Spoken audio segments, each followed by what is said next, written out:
Good evening, I'm Judy Woodruff. On the NewsHour tonight, a cascading crisis. India locks down 1.3 billion citizens. The Olympics are postponed, and the rate of infection in New York skyrockets. We examine the latest in the COVID-19 pandemic. Then, debating a rescue plan. With the country watching, the U.S. Senate pushes to pass an aid package to blunt the economic fallout of coronavirus. Plus, inside the epicenter, Italy's battle with the pandemic could be a warning sign of what's to come for the U.S. If you find a cluster case with the experience that we have in Italy, you really need to bring the place to a standstill. Nobody moves for 3 to 4 weeks, and you do tests as many as possible around the place where the cluster has appeared. There's no other way. All that and more on tonight's PBS NewsHour.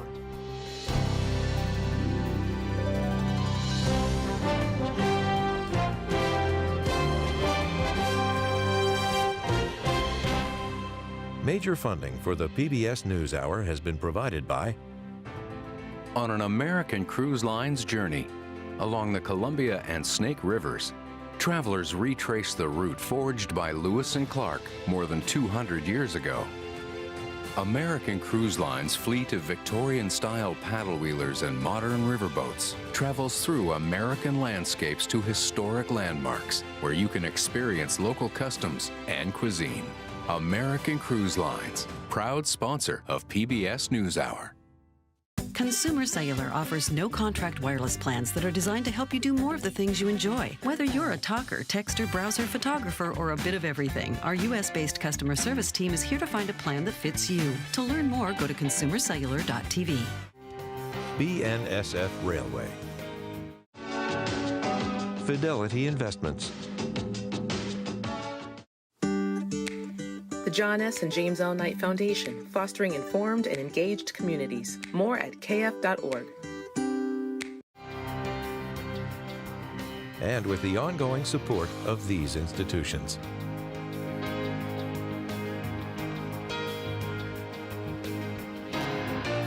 This program was made possible by the Corporation for Public Broadcasting and by contributions to your PBS station from viewers like you.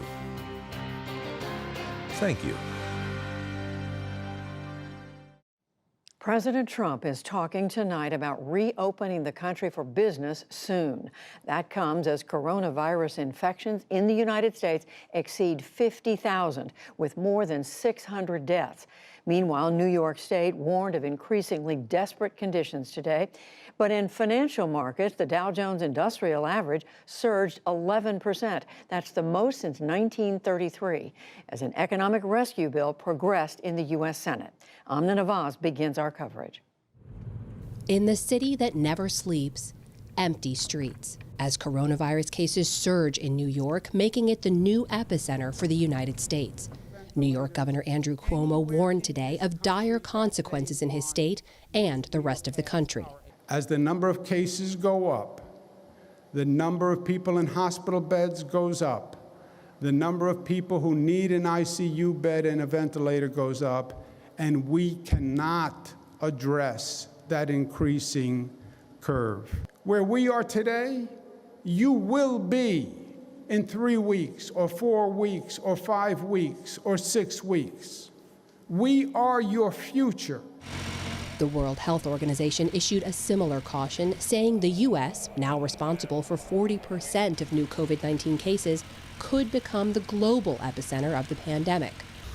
Around the world, extraordinary steps in some countries to contain further virus spread. In the world's second most populous nation, a 21-day lockdown for India's 1.3 billion residents, announced today by Prime Minister Narendra Modi. From 12 midnight today, the entire country will go under a complete lockdown. To save India, there will be a total ban on venturing out of your homes. The Summer Olympic Games, which have historically only been canceled in times of war, were postponed today by host Japan. For the athletes of the world, for them to be able to compete in the best environment, and also for the games to be ones which are safe and worry-free for spectators.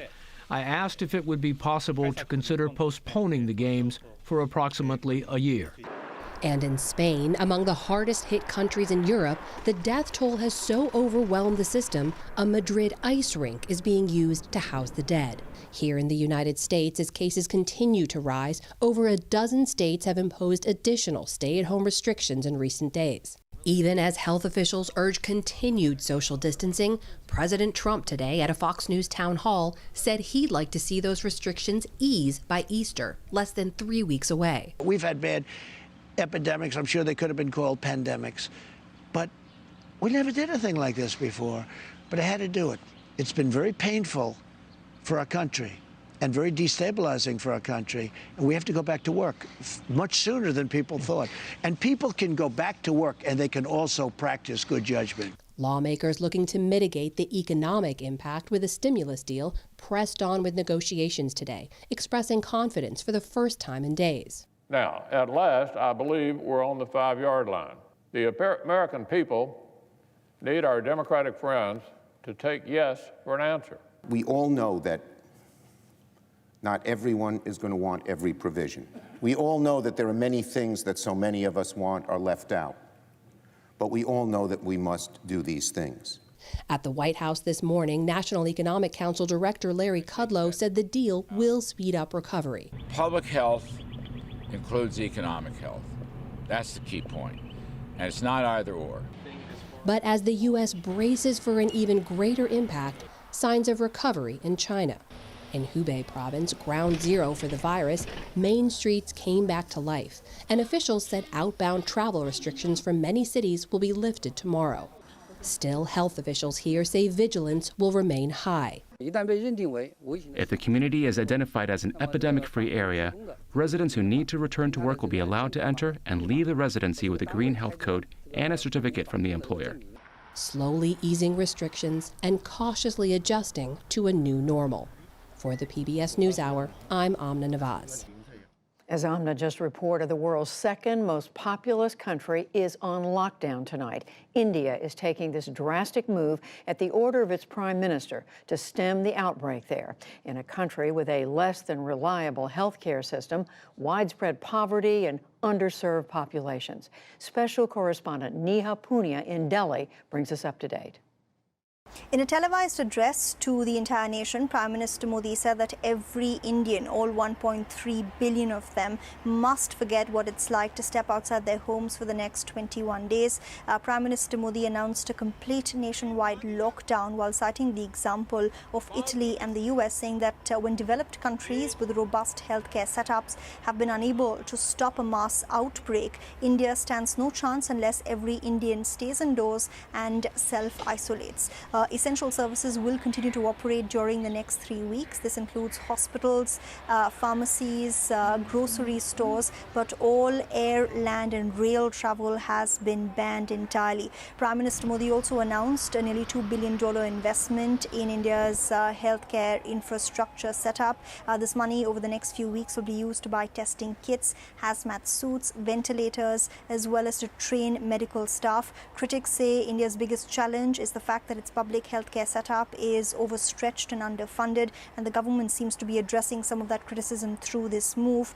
The Prime Minister, however, was silent on why India isn't testing more people. The government claims that because there's no community transmission, there's no need to test everyone, and that mass testing will only lead to more panic on the ground. India can test 10,000 people daily, but in the last 2 months, it's only tested 20,000 people. That's special correspondent Neha Punia in New Delhi. And as we mentioned, Wall Street soared today on hopes that the U.S. Senate would approve an economic rescue plan.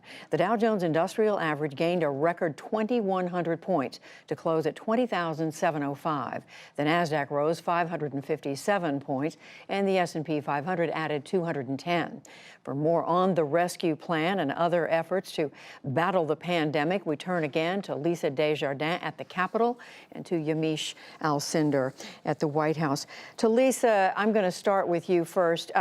Individual Americans, in particular those who may become unemployed as a result of the coronavirus, what's in this plan for them? Well, that's important. First of all, an update. We are still waiting to see the plan and the text, and we do not know yet if there will be a vote tonight. It looks more likely a vote tomorrow on this as they're putting the ink on paper. Judy, absolutely, this is what Americans want to know. Let's start with those who have lost their jobs or could lose their jobs. Here's what's in this for them, for the unemployed. There would be up to $600 over usual unemployment benefits for each person. That would mean close to full pay for most Americans. Not every, but for most middle-class Americans, you could get an unemployment benefit of full pay. That is for 4 months, Judy, and that is an increase over the original plan for this bill. And Lisa, we know another important piece of this legislative plan has to do with small businesses. Tell us about what's in there for that, for them. This is the part that they agreed on the earliest, but here's where we are, $350 billion in loans for small businesses. Now, those loans will become grants. Essentially, they will be forgiven if those small businesses keep those workers on the payroll, keep those workers paid. And the Treasury Department, I'm told, has a provision in this where they can use tax credits to cut those checks more quickly than usual, get that loan money out more quickly for small businesses making up 48% of the workforce here in America. And now to you, Yamiche, another part of this, of course, has to do with the larger businesses, corporations, and we know that this is an area where the White House apparently gave ground on. What do we know about that? That's right. Well, the president says that he's eager to get a bill passed in Congress. And in doing so, the White House, they say, made compromises. To put up some of the compromises that they made, it's dealing with large corporations. There's going to be $500 billion going for these large business loans. There's going to be now an inspector general and an oversight board to look at how Secretary Mnuchin, Treasury Secretary Mnuchin, disperses these loans. And then Treasury Secretary Mnuchin himself will have to answer to Congress. He will be able to be called up to Congress to answer questions. So what we see here is the White House saying, look, we want to make a deal. Democrats, they were saying at one point, we're trying to add all sorts of things that they thought was not related to the coronavirus bill. But we now see the White House really moving closer and closer to having that deal done. And we know at the same time, Yamiche, this is to Lisa.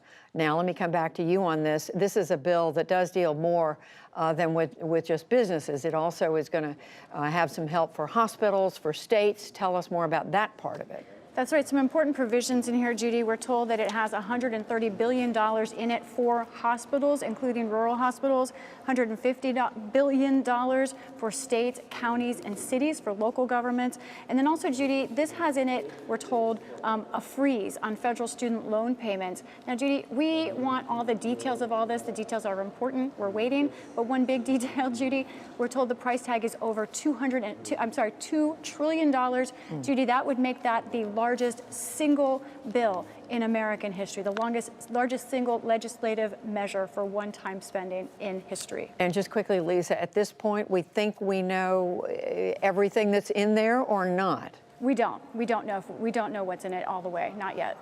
And again, on timing, Lisa, you said it may not be tonight. Right. It may not be tonight. Could be tomorrow.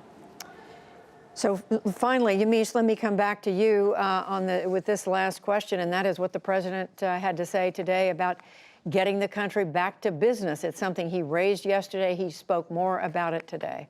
That's right, Judy. President Trump is making it crystal clear that he wants to try to ease the coronavirus guidelines that the White House issued, which were focused on social distancing and telling people not to be in groups of larger than 10 by April 12th. That would be Easter Sunday. The president said he wants to see church packed by then. Now, health officials have stressed repeatedly that this coronavirus outbreak could last all the way until the summer. President Trump himself has said that this could last until August, but the president is making clear that he wants to ease those guidelines. He says that he believes more people will die if the economy is slowed down than if the virus hurts people or kills people. So the president there is stressing that, but it's not clear whether or not he's getting that guidance and that data from health officials. The other thing to note, Judy, is that the president is getting pushed still by governors to enact the Defense Production Act. The president just now, he's still speaking at the White House in this hour at a White House briefing. He's saying that he still doesn't need to do that act, that instead American companies are volunteering and there's enough medical equipment being made aid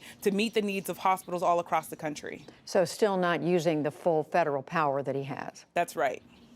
All right, so much to follow. Yamiche Alcindor, Lisa Desjardins, thank you both. Thanks. We appreciate it.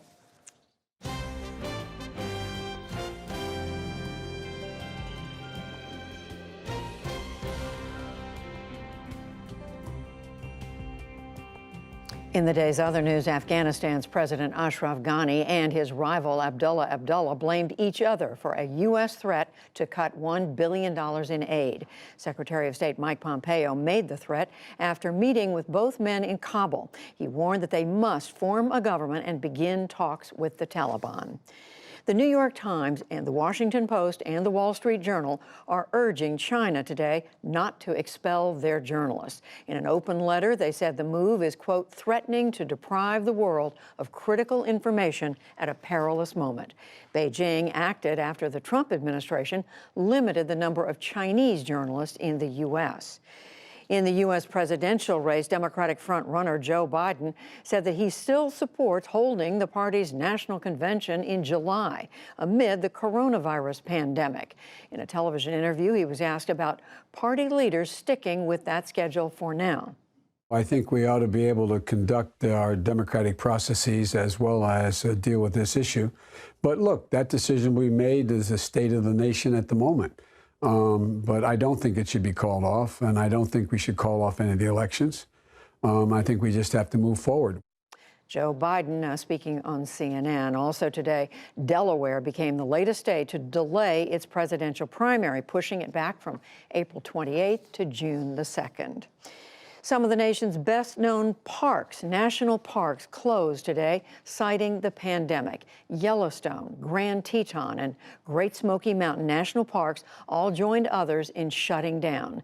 Interior Secretary David Bernhardt had let the parks stay open, but state and local officials urged them to close.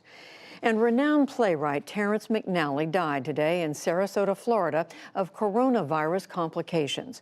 Over 6 decades, he won 4 Tony Awards for works that included Ragtime and Kiss of the Spider Woman. As an openly gay writer, he also helped to bring gay characters to a wider audience. Terrence McNally was 81 years old. Still to come on the NewsHour, Italy's battle with the pandemic could be a warning sign of what's to come for the U.S. The escalating debate about when to return to business as normal. And the torch is passed to next year, what it means that the Olympic Games are postponed.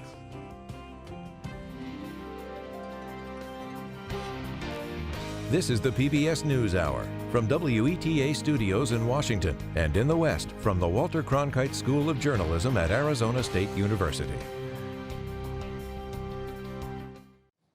We return now to our top story and the economic aid bill on Capitol Hill. The Senate Majority Whip, Senator John Thune of South Dakota, is the second highest ranking Republican in the Senate. He joins us now from Capitol Hill. Senator Thune, thank you very much for being with us. So tell us, where do these negotiations stand? Well, good evening, Judy. They are still in the final stages. We've been saying this now for some time, but I really am hopeful that we're driving to a conclusion here. They're still debating a couple of the issues that are not totally resolved yet, but I'm hoping they can wrap it up tonight. There's possibility, I suppose, still that we could vote this evening, but one way or the other, we need to get this done as soon as possible. And I think we're getting a lot closer, but it's unfortunate that we're several days into this. This, in my view, at least, should have been done a few days ago. I mean, we've been hearing they're close now for a number of hours since yesterday. What can you say about what the holdup is? I think that there are several issues that they're still being negotiated. And one has to do with the fund that would be available for businesses to get access to loan capital to help provide liquidity for their businesses and what kind of conditions should be imposed there. And I think there's pretty much a broad agreement on that. The Democrats have asked for grant funding for the airlines, and that's something that a lot of Republicans have issues with, but it's something that I think is being debated, negotiated. How do we keep the airlines in business? We had, advocated that be done through loans. There may be some combination of that being debated, but that's being resolved right now. There's also a question of how you get the dollars out to state and local governments, and there's differences about what the numbers ought to be, and I think some respects on the policy. But these are things that shouldn't take that long. And I think hospital numbers, it sounds like, have been fairly well resolved, but there again, we've had those numbers pretty well in hand now for several days. The Democrats have added, additional items for consideration and discussion for several days now, and that's something that we have tried to fight off. Is if anything's not specifically related to this emergency, we can debate another day, but they keep bringing new issues into the discussion. But you are confident it's going to come tonight or not? I am not confident that it's going to come tonight for sure. I think it's a possibility, but there's still a lot of work that has to be done. The text isn't final. And when it is, it's, you've got to file, you've got to get it out there, distribute it to everybody so they have an opportunity to review it. I think most people are familiar now with the major elements of this bill, so it's not like there have been a few changes and tweaks here and there, but I think for the most part everybody knows what's in it. But people are going to want to have an opportunity to look at it, discuss it a little bit, make sure they're comfortable with it before the vote. And then we've got to execute on the floor how we actually get it done. So there's some steps ahead of us yet. I would say doubtful that it gets done this evening, but you never know around here, and I think it's important that we get it done as soon as possible. Senator, a different subject, and that is getting a lot of attention. President Trump has been saying for the last couple of days that he thinks it's very important that the country get back as much as possible to business as usual. And he's talked about early April, Easter. He's thrown out other dates. And you know that this goes against the guidance of most of the scientists, medical experts out there who know something about this virus. They are saying that this is a dangerous thing to try to do it any sooner than it's absolutely safe. What is your view of this? I think that you have to listen to the medical experts on an issue like this. And that's got to be driven by data, science, evidence.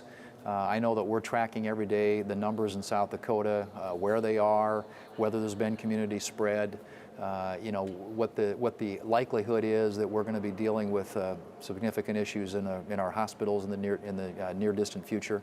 And so those are all questions I think that you are asking when you're looking at when is it going to be safe to go outside again. And I think for right now, we need to consult with and listen to the medical professionals, the healthcare experts out there who have been following this, tracking it, looking at that data, coming to conclusions, analyzing every aspect of it. But we certainly don't want to obviously put anybody in peril or at risk until I think we need to get this thing completely dealt with before we declare it's all clear. Well, I'm asking because the president sounds like it's a priority for him, and yet, I mean, just late this afternoon and just minutes ago, I saw that Dr. Deborah Birx, who is the coordinator of the White House Task Force on Coronavirus, is saying anybody who's been in New York City needs to self-quarantine for the next 14 days. There's still serious concern about spread. So my question to you is this a priority right now, business over health and life? Well, I think you always err on protecting life, and these are obviously, again, people come to different interpretations about the data. But I can tell you, for example, that a state like South Dakota, what we're looking at is a very different situation than what they have in New York, simply because of the population base and the number of people who've come in from other places around the world who are carrying the virus.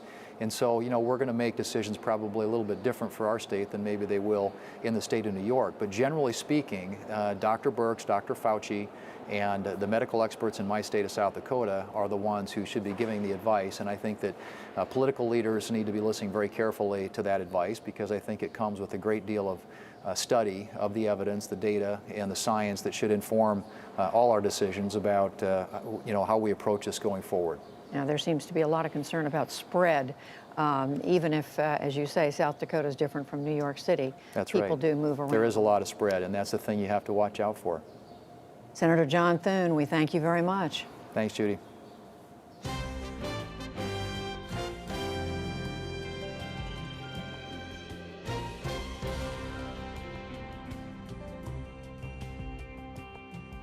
This pandemic has changed virtually every aspect of American life, including the race for the White House, where the campaigns of the two leading Democratic candidates have moved from rallies with big crowds to virtual messages to supporters. And it's brought one of them back to Washington to focus on the stimulus package we've been discussing. Independent Senator Bernie Sanders of Vermont joins me now from the Capitol. Senator Sanders, what is your view at this point of what you know about the status of this effort to aid hospitals, but mainly to help American workers and small and large businesses? Well, what I believe is going to be the case is that there will be a massive, unprecedented expansion of unemployment compensation, which includes workers who today are not covered by unemployment. Over half the workers in America today are not covered. People who drive Uber cars, people who are in the gig economy, and then we have the problem of a lot of tipped employees, workers who are making $2.50 minimum wage. So this will be unprecedented. My understanding is it will be 100% of people's salaries for 4 months. And that's something that we fought for very, very hard to make sure that we make workers whole.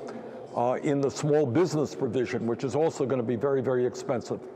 What we are saying there is that if small businesses retain their employees, not fire them, even when they are at home, there will be loans to the small businesses which will be forgiven, as I understand it, if they retain their workers.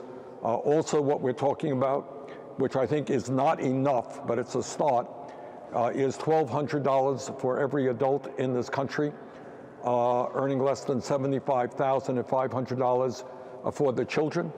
Obviously, a major, major concern now is that hospitals all over this country, especially in New York City, Washington, elsewhere, are being inundated with coronavirus patients. They need help. I believe there's $130 billion on the way to help them. Clearly, unbelievably, we don't have enough masks or gloves or gowns for our doctors and nurses who are putting their lives on the line. There's money available to make sure that as soon as possible they get the equipment they need to protect themselves and treat their patients. So, Senator, at this point, is this something you would support? I got to see the details, and the details are not out yet. I think at the end of the day, given the fact that we have an unprecedented economic crisis, some people are suggesting that unemployment might go above 20-25% by the end of June. We have an unprecedented healthcare crisis. Clear to me that we have got to move as aggressively as we possibly can to protect working families in this country. One of the areas where I do have concerns, I haven't seen all the details yet, I don't know that they have been negotiated, is I am very uncomfortable with giving Donald Trump and his administration $500 billion to use in any way they want. That worries me a whole lot. And we'll see if there has been some improvement in that situation in the last few hours. Yeah, and we were told that there's been serious conversation, negotiations over an inspector general and over an oversight board. So, but we're waiting, as you say, to see the details. Senator, another piece of this is that one of your campaign co-chairs, who's Congressman Ro Khanna of California, has called on the president to issue essentially a national shelter-in-place order for the next few weeks. Is this something you agree with? Well, I'll tell you what I do think. I mean, I think that what I do think is I am very worried about a president who is ignoring medical advice and the leading scientific experts in this country who talks about trying to open the economy and bringing people back to work who may be sick. This could be enormously dangerous for this country. And I worry about that very much. I think in terms of a national shutdown, I think you got to look at various states at where they're at. New York City is now in crisis. Washington State is in crisis. Other states maybe not so much. But clearly, the goal right now is to do everything possible to stop the spread of the epidemic, to have the resources to treat those people who are ill to be prepared for what may happen in the fall, because there is a fear that even if we are able to significantly lower the epidemic right now, it may resurface in the fall. There's an enormous amount of work to be done. And I'm sure you know their argument is that that if the economy is completely decimated, people's lives, their livelihoods are going to be ruined, and that's something that has to be weighed in the balance. So at the very least, they're talking about looking at geographic areas that are not so-called hotspots and lifting some restrictions there. Well, you know, that gets into the whole issue of why we don't have enough tests. I mean, I think what the experts are telling us, that if the day comes when there is a workforce that is tested every day and nobody is positive, that's okay. People can go to work. But right now, we're woefully inadequate in terms of our testing situation. Judy, I would also add is that in this unprecedented moment, as we fight our way out of this crisis, and I kind of believe that Congress will be back in the not terribly distant future after this bill is passed, because there will continue to be enormously unmet needs that are out there. We have got to ask some hard questions. How did we get to where we are right now? Why are so many people in this country desperate? What people are afraid of, and what I am afraid of, is that half of our country is living paycheck to paycheck. What happens when those paychecks stop? $1,200 for an adult? No. Yeah, well, that's fine for a few weeks. It is not fine for a long period of time. How do we make everybody in this country whole? How do we give confidence to the American people that the government will be by their side? Now, you know, Trump talks about the fact that, you know, a bad economy is bad. People are going to be hurt. Of course, that's true. But at the end of the day, our job is to keep people healthy, keep people alive, and do everything we can to get the resources, economic resources, to people. Money is money. Life is life. People die, you know, that's not what we want. So the first priority has got to be to protect the health of the American people, and then we have to rebuild the economy. But short term, government has got to do everything it can to make working people whole in this process. Senator Bernie Sanders, candidate for president, for the Democratic nomination for president, thank you very much. Thank you, Judy.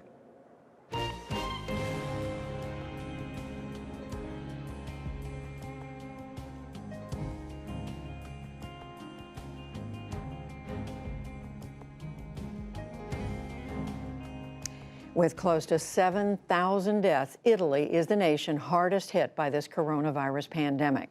And as Nick Schifrin reports, Italy's doctors are urging the United States to learn from their national tragedy. And a warning, these scenes are difficult to watch.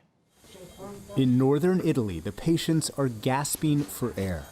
At hospitals across the region, the horror is relentless. And the doctors and nurses who don't have enough protective equipment, don't have enough beds or machines, don't have enough hours in the day to save the sick, say they're losing a war. We are at the end of our strength. This is a small hospital, and we are taking in a lot of people. I would say the capacity is finished. Dr. Romano Paolucci was called out of retirement to help treat COVID-19 patients at Cremona's Olio Po Hospital. Doctors are pulling 12-hour shifts, and they're starting to get sick. 6 had to leave work after contracting COVID-19. Psychologically, it's very difficult. Nurse Luca Dall'Asta struggles to find the words. It will be at the end of this emergency that we will see how we stand up. But at the moment, we have the right spirit, even if we are very tired.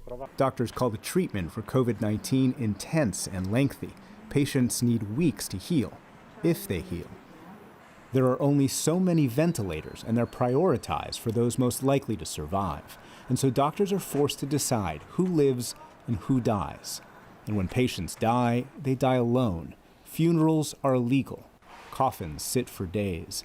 In this chapel in a crematorium, there are 3 times the normal number of dead. In theory, we are used to this because our job deals with coffins. But now we understand the exceptional nature of the crisis. In Bergamo, the cemetery is full, so army trucks brought coffins to a cemetery in a different region, far from victims' families.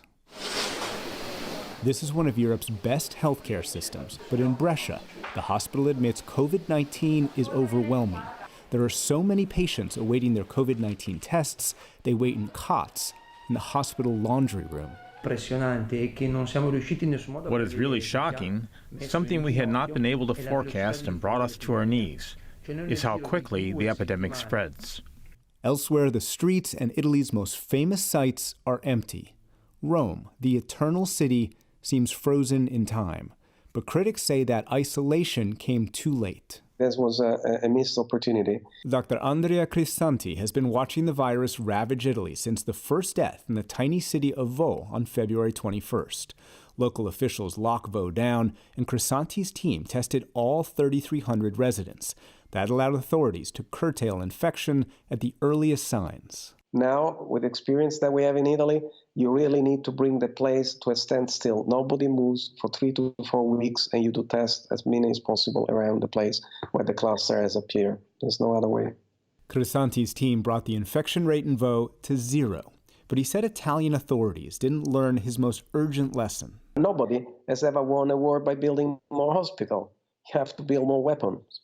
And I think the weapon to win an epidemic are measure of containment and surveillance and tracing. I regret that I did not use my scientific approach to challenge consolidated wisdom, because, I'm a scientist. I tried to convey in a polite, educated way. Probably I should have been more aggressive. Despite all the fear, Italians have tried to maintain their hope.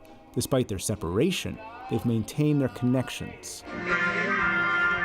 In a Lombardy hospital, Dr. Sara Barbuto used a megaphone to play the Italian national anthem.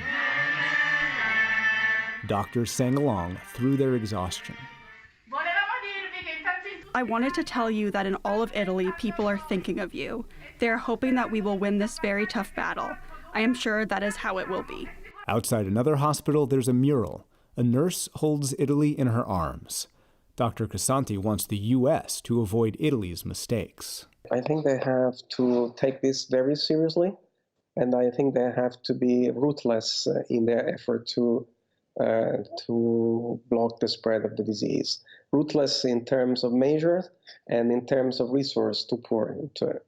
But for now, Italy's doctors have a warning. Get ready, your country may be next. For the PBS NewsHour, I'm Nick Schifrin.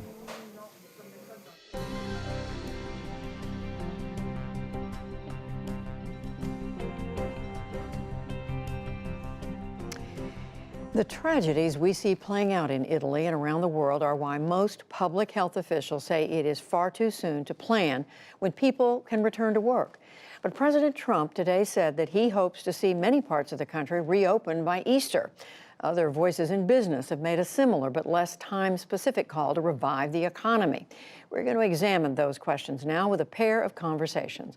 First, Paul Solman looks at the general case for easing the shutdowns sooner. Dr. David Katz wrote an op-ed piece for the New York Times last Friday. It's received enormous attention, arguing that we may be shutting down too much of the economy too soon. He joins me from his house in Connecticut. Dr. Katz, welcome. Thank you, Paul. What's the basic argument? I think the best way to explain what I'm concerned about here is to talk about my parents. My parents are both 80 years old, generally in good health.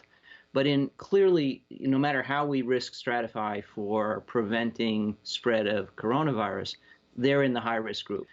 And when I talk to the two of them about what they're most worried about, my dad, who's a cardiologist, who, by the way, still sees patients at 80, his primary worry is the loss of his life savings and his legacy. Everything he's worked all these decades to build for his family, he's watching it evaporate and vanish. And yeah, he doesn't want to get coronavirus and die, but frankly, the loss of his life's work is his gravest concern. More than his health? I'd say, what is the thing that worries you most? Well, I don't want to get coronavirus, but honestly, I'm gravely preoccupied with the loss of everything I've worked my whole life for. My point is simply this. We must do everything possible to minimize the direct harm of the coronavirus, and that means right now protecting everybody from everybody. But what I argue for is, can we use this initial period to identify high and low risk groups so that the long-term interdiction, the longer term, is limited to people at high risk of severe infection. And we potentially can de-isolate, if you will, a major portion of the population relatively soon. But you're not telling me, not telling us, that we shouldn't be social distancing, are you? I'm not. What I'm saying is, by all means, we take full advantage of this initial period of social distancing for all. But the goal would be minimize the harms directly attributable to this bad pathogen, but also minimize the harms of destroying people's life savings, ravaging the economy. Because when you think about social determinants of health, and they're very important to me and prominent in my work all these years, you really can't unbundle what happens to the economy at large and what happens to people's health. But we don't really know the numbers, right? I was just looking at this issue of how bad is this relative to things that kill people every day? Population like Italy. Yes, this is terrible and all these deaths are concentrated, but it's 50 million people in Italy and about 1% die a year. That's 500,000 deaths a year in Italy before coronavirus. That's 1,500 deaths a day. We're just riveted on the deaths from coronavirus in a way that distorts the impact it's having on the population. Germany and South Korea went out and found the mild cases. And from both of those countries, the data say 98 to 99% of all infections are mild. We have no reason so far to think that's any different here in the United States. So can we ramp up our assessment of cases in the population, figure out how many people have this, not just the ones with severe infection, differentiate on the basis of risk, and can we say 2 weeks from now, 3 weeks from now, we've now been able to identify the 75%, 80%, 90% of the population that actually is at no higher risk of severe infection from coronavirus than from seasonal flu. And we don't shut down our society every year for seasonal flu. So those folks can go back to school, can go back to work, can reboot the economy, and we are going to now be able to essentially concentrate our protective resources to that smaller segment of the population most prone to severe infection, so we do an even better job of providing them all the services they need and protecting them. Risk stratification means testing everybody, right? Yes, widespread testing, absolutely. But America's nowhere near being able to do that. Well, we're ramping up fast. So, for example, New York, which was testing about 1,000 people a day, in a very short period of time has ramped up and is now testing more than 10 times that many. In fact, I think it's 15 times as many. They're above 15,000. I think other states obviously can do the same, and I think we can massively improve our detection. One of the things you said in your article was that you worried about college kids being brought back home, right? Yeah, and I'll confess something to you, Paul. I don't feel great right now. And I've actually arranged to get a test ordered. I've been achy for several days. I don't know if I've had fever or not. I haven't been able to catch it, but I felt like it's been intermittent. And, if you feel like you've got a viral illness in the middle of a pandemic, that's sort of, it quacks like a duck, it flies like a, right? So maybe I have this thing. And if I do have it, my likeliest source of exposure was 3 of my adult children being sent back home. 2 from Boston, where they were attending university, and 1 from New York City, where she was working and her business laid her off because it shut down. Healthy young people from college and working in New York City, if they get sick with this bug, they may barely notice. Maybe it's not so great to have them infect their nearly 60-year-old parents or their 80-year-old grandparents. I think we can do a better job of separating high risk from low risk and treating those two populations differently. And I think a world of good could ensue from that. Dr. David Katz, thanks very much. Thank you, Paul. And an important note, Paul recorded that conversation yesterday evening. This afternoon, after the president's press conference, Dr. Katz said the decision about when to return must be data-driven. He tweeted that, quote, "An arbitrary back-to-business deadline is dangerous folly." Other officials are alarmed by a timeline as what the president has discussed. And now William Brangham speaks with a leading public health voice who has warned of the real risks of bringing people back too quickly. For that, I'm joined now by one of the nation's leading epidemiologists. This is Mark Lipsitch with the Harvard T.H. Chan School of Public Health. He also specializes in infectious diseases. Mark Lipsitch, thank you very much for being here. I know you saw that or heard that prior conversation that Paul Solman had with David Katz. And I want to talk about this argument that seems to be gaining some currency, that the economic pain of what we're doing to prevent the spread of coronavirus is too much to bear, that it is too much in comparison to the virus. What do you make of that? I think what is clear is that there is going to be a lot of economic pain, and I think no responsible epidemiologist, because we also care about other kinds of disease and suffering, would try to minimize that. The issue is that the size of the pain that we're feeling from the virus now is growing exponentially. The purpose of social distancing is to slow the spread and ideally turn over the curve of the epidemic so that we don't end up with more cases of disease than our healthcare system can handle. One tricky part about this is that the actions we take now will bear fruit in 3 weeks or so in reduced caseloads in our intensive care units. That's how long it takes for someone to get sick enough to need intensive care normally with this virus. So it's not that we can wait until we feel the pain to take action. If we do that, we have 3 more weeks of increasing burdens on our healthcare system, which will crush it. Katz and others, including the president even today, have been arguing also that the majority of cases thus far appear to be relatively mild, and that draconian efforts to stop what are a majority of mild cases is inappropriate. What do you make of that? The majority of people don't die in any war, but we still try to stop wars. And this is just not a relevant comparison. If some tens of percents of the population, maybe a majority of the population gets it, of course most cases are mild. Nobody disputes that. The issue is that many cases, in terms of absolute numbers, are going to be severe. That's the first problem. The second problem is that the numbers of those people, as we've seen in China and in Italy and in Iran, and are beginning to worry we're going to see in New York City and elsewhere, there are enough of those people so that the whole healthcare system is unable to take care of the cancer patients and the heart attack patients and the people who are in the hospital for all the other reasons. It seems that the argument you're making is that we, on some level, suffer this economic pain now, but we don't necessarily see the benefits in reduced cases for quite a few weeks. It's similar in some ways to the argument that's made about climate change, that sacrifices and changes to our energy infrastructure need to be made now, but we don't see the benefits from that until maybe years down the road. That's a very difficult thing, I think, for people to swallow.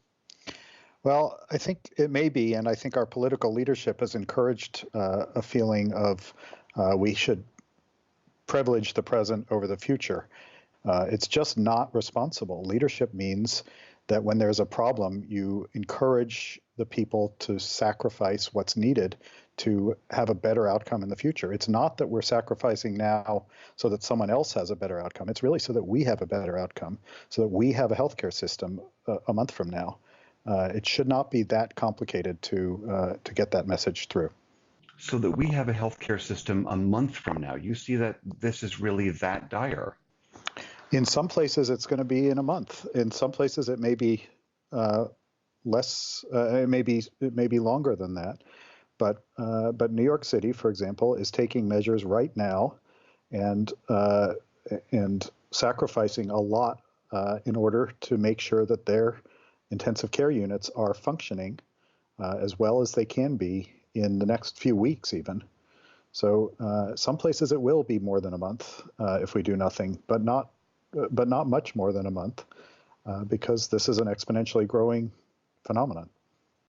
President Trump seemed to indicate today that he pointed out how we do lose tens of thousands of people to seasonal influenza every year. And he says we don't shut down the country for seasonal flu.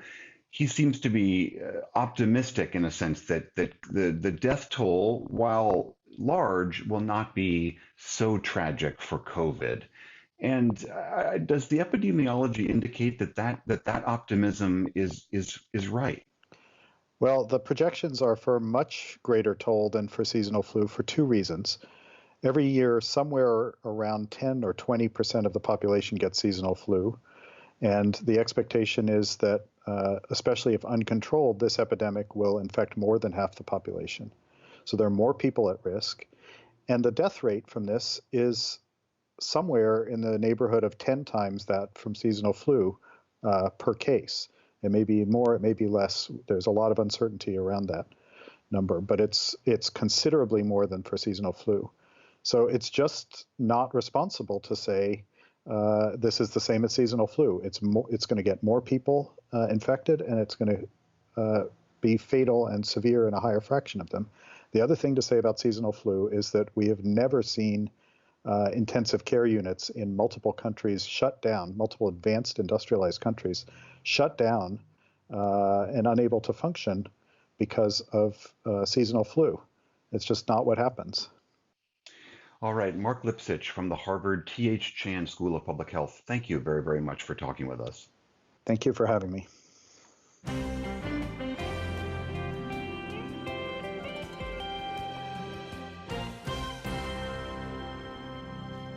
Olympic history of a very different sort was made today when Japan and the International Olympic Committee decided to postpone this summer's games to 2021.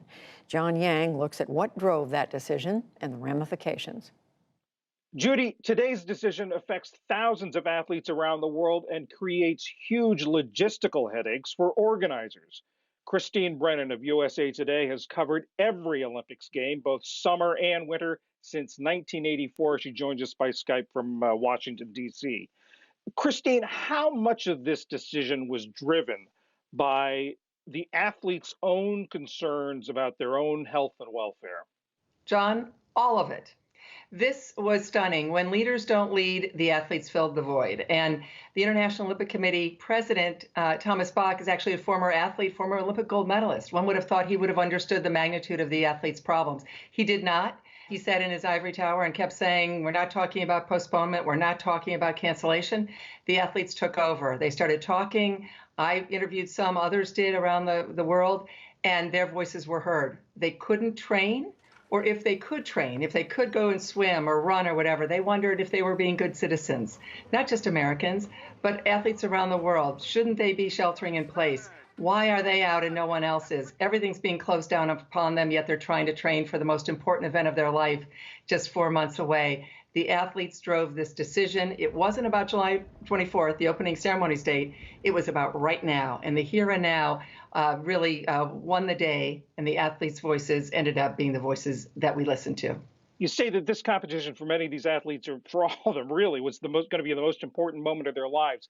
Does this, for them, some of them, mean that their chances of medaling ever are diminished?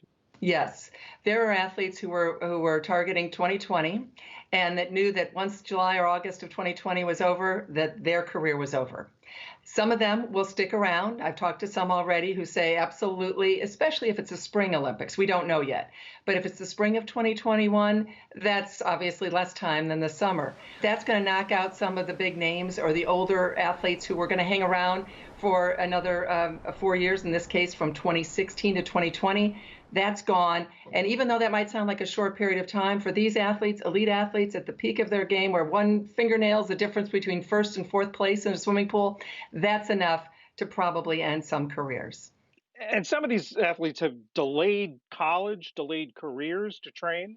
They have. And for everyone who makes a lot of money, like Michael Phelps or Katie Ledecky or Simone Biles, there are those who are just scraping by. And this has been their dream and their hope. Give us some historical perspective. Have the Olympic Games ever been disrupted in this sort of way? This is unprecedented, John. Never before have we seen anything like this. There have been cancellations, World War I and World War II, but that's it. Other than that, there have been boycotts, and those were political in nature, the 1976, 1980 and 1984 Summer Olympics were affected by boycotts, but those games went on as planned. So the idea of a postponement is something the likes of which we've never seen, which is why the undertaking is so dramatic for the athletes and also for the Tokyo organizers. For the Tokyo organizers, how easy is it to just move this a year? Are there worries about venues being available, hotel rooms being available, other competitions interfering? All of the above.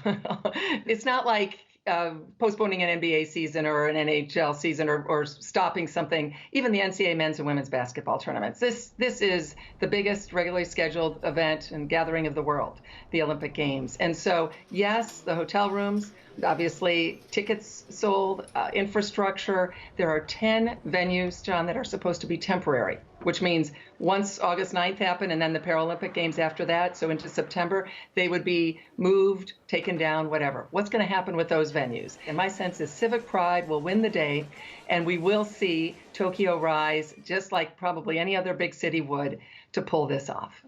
Christine Brennan of USA Today, thank you very much. John, my pleasure. Thank you. And thank you to Christine and John. And that is the News Hour for tonight. I'm Judy Woodruff. Join us online and again here tomorrow evening. For all of us at the PBS News Hour, thank you. Stay safe, and we'll see you soon. Major funding for the PBS NewsHour has been provided by Fidelity Investments, American Cruise Lines, BNSF Railway, Consumer Cellular, Carnegie Corporation of New York, supporting innovations in education, democratic engagement, and the advancement of international peace and security at carnegie.org. And with the ongoing support of these individuals and institutions.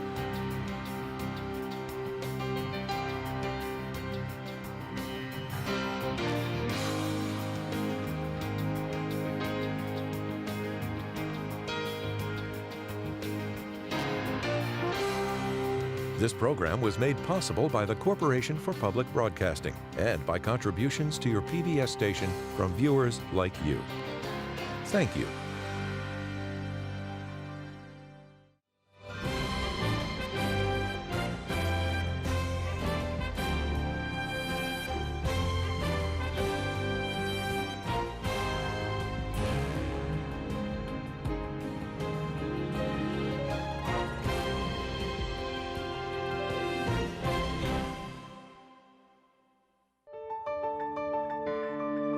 You're watching PBS.